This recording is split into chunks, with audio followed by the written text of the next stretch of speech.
bracket. Well, the problem is the aeroplane doesn't fly properly because it was designed to have all the weight of the engine under the wing.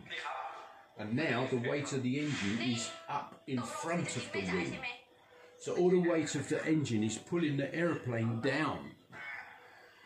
So what they did was they put a computer in the aeroplane with the angle of attack sensors. They didn't tell the pilots that the new computer was in the aeroplane. There's a lot of reasons for that. So what happens is, as the pilot is trying to fly the aeroplane, the computer is doing the opposite of what the pilot is doing. If the pilot says, let's go up a bit, the computer says, no, we've got to keep it level, come down. And when the pilot says, let's go down, the computer just tries to take control. And you can't turn it off. The computer is there all the time. And what's happening is, in some instances... This one is what kind is the Boeing? Boeing 737 Max. 737 Max. 737 Max. That one is crashed in Indonesia. Crashed in That's Indonesia. The one that crashed in Indonesia. Yeah, crashed in Indonesia. There's another one. There's one that crashed in the Indian Sea. And then Southeast Asia. No, in South Africa. Yeah, that's right. So, yes, that's right. It's the same ones. Yeah.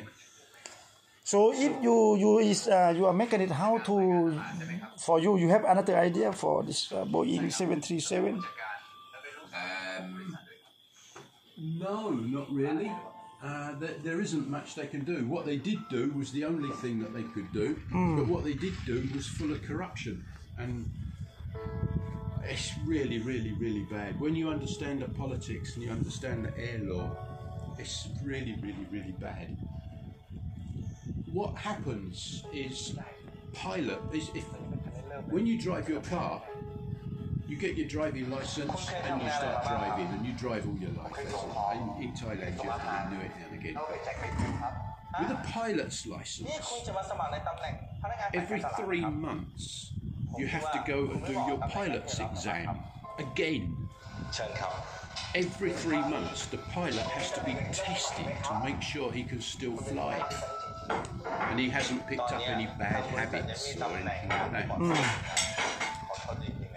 And I think it's every 6 months the pilot has to go in a flight simulator. So every 3 months he goes and does a paper and pencil and paper exam, a written exam. And every 6 months he goes into the flight simulator with an instructor to make sure that not only does he know what he's doing, but he can actually do it. So the pilots have to be tested a lot. And if a pilot changes from one aeroplane to another, it might be a Boeing 737 to a Boeing 747 or something.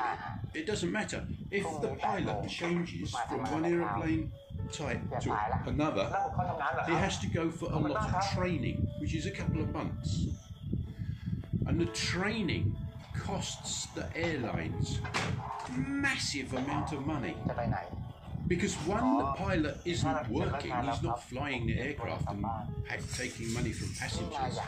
So it's having the pilot, they still have to pay him his wages, but he isn't working, and they have to pay him to do the exams, pay for the examiners to examine him. So what Boeing, the air law says that if a modification to an aeroplane is of such importance that it needs to be put in the manual and the pilot needs to be trained, it costs lots more money. But I don't understand this about is that why they order a lot for, if not completing, if talking about the 737, right? Yes. Mac. Yes. But if their noise is no good, why they're selling around the world? The mechanic is the electric. It's not the 737 that is bad. The 737 Neo, which is the old one, is good. The 737 Max is very, very bad. But Boeing didn't tell anybody. That was too secret. Yeah, they kept it a secret. Because that's what I'm saying now.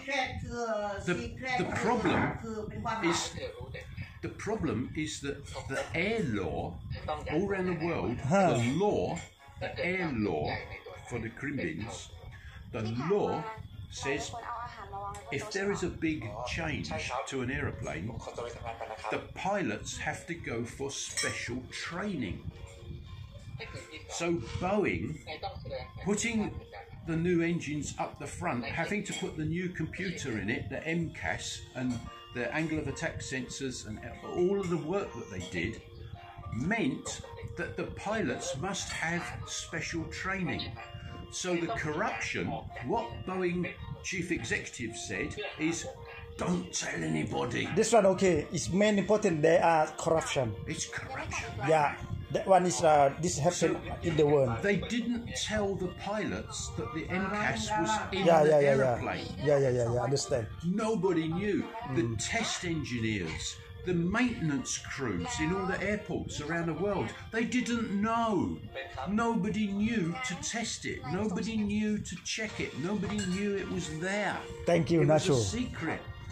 So what happened was when the MCAS computer decided to take over, when the pilots tried to take off and said, let's go up a bit, the MCAS said, no, we're going down. Crash. That's why it crashed 6 minutes after it took off. Yeah, but tomorrow we fly to Bangkok. Yes, but we're going on a 737 Neo. Okay, the new one. We're flying for 30 years. But I am not worried because I have you on the airplane. Yes, Boeing, years and years ago, Boeing was a very good company. But in the last 3 or 4 years, Boeing has gone corruption, mad. And going to the moon, going to Mars, going to the International Space Station, it's corruption. And the corruption for the 737 MAX, the corruption is even worse because there is the Crimbin. There are 2 angle of attack sensors. They're both exactly the same. One is on the right hand side, at the front, on the nose cone. One is on the right hand side, and one is on the left hand side. The air law says if you only have one sensor, you don't need to tell anybody. It's not important. But if the safety means that you need more than one angle of attack sensor, then you have to do new training.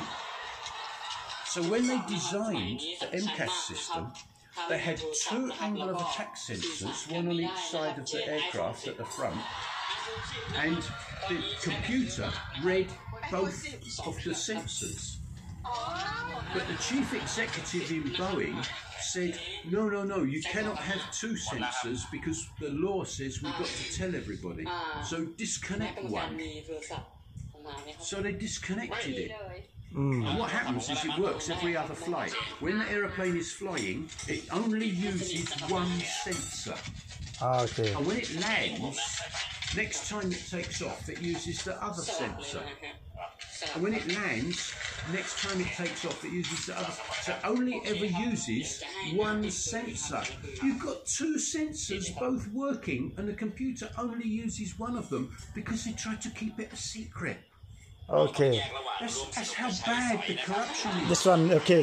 Thank you for keep information, Nacho. I know.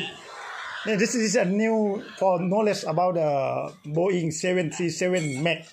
Yes, right. Yeah. Because you are mechanist, you know everything. I know all about the 737 MAX. Because you are mechanist, right? Yes. You mechanist. Yes. You know about that is the factory in That's why I get so angry about it, because I understand air law, I understand the aeroplanes, I understand the Neo and the MAX, I understand the computers, I understand all of it. And I understand the management of the company as well. Okay. I can see the problems, and nobody's working to sort the problems. Thank you for watching.